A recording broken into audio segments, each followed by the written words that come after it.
Today's sitting of Parliament opened at 10 a.m. and top on the order paper was the processing of the budget estimates for the 2023-2024 financial year. But Henry Musasizi, the State Minister for Finance in charge of general duties, threw a spanner in the works and shocked legislators when he presented another corrigenda or amendment to the budget estimates. The Honourable Musasizi had presented the first corrigenda to Parliament last week on 10th May 2023. This infuriated the Speaker and many members who asked the Minister to go to his office and return after putting his request in writing. Madam Speaker, we live in the world of continuous improvement, and I personally believe in continuous improvement.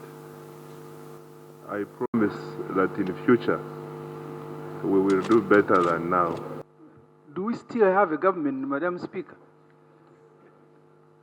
that they are going to be throwing documents at us every hour?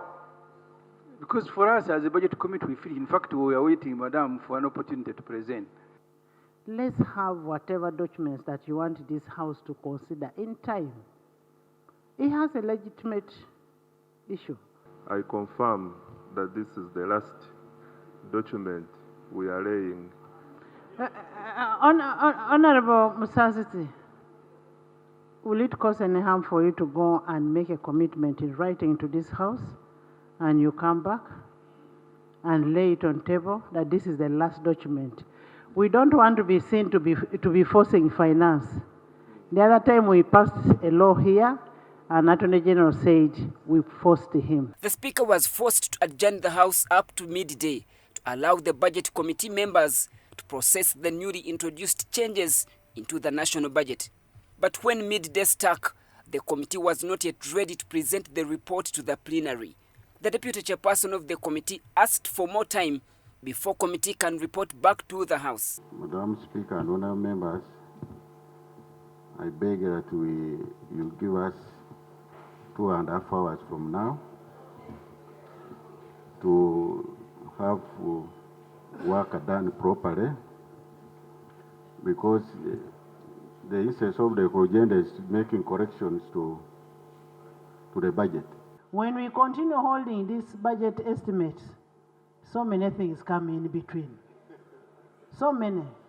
So let's supply, and we know that we've supplied. If we don't do today, finance will come tomorrow again with another addendum. Hardly had the Honourable Mudimi stepped out than his senior chairperson Budget Committee Patrick Isiagi arrived and made another plea to have the budget estimates presented on Thursday 18th May 2023.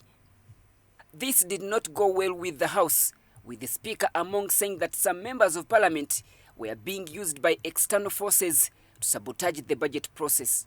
It will be magical science for the committee to be able to meet the directive of preparing and consolidating a report today.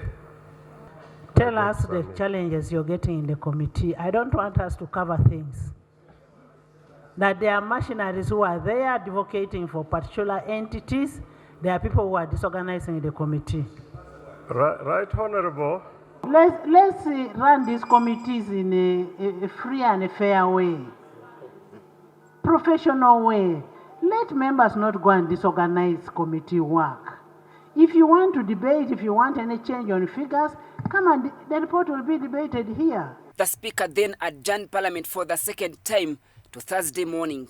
The Speaker then vowed to go to sit in the Budget Committee to foresee the process herself, as some members of Parliament denied being used to fail the process and instead blamed the Ministry of Finance. The first intimidator is the President himself. He called these people there in the State House and said you should put in the money, I don't know, for Ruabogo and all these other people.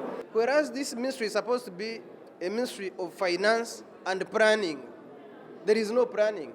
Because if there was planning, then you wouldn't be having addendum after another, corrigenda after another. The newly presented changes will take the 2023-2024 budget estimates to over 52 trillion Uganda shillings from the original 48 trillion shillings. Ramson Muhire, Church of Uganda Family TV, News at 8.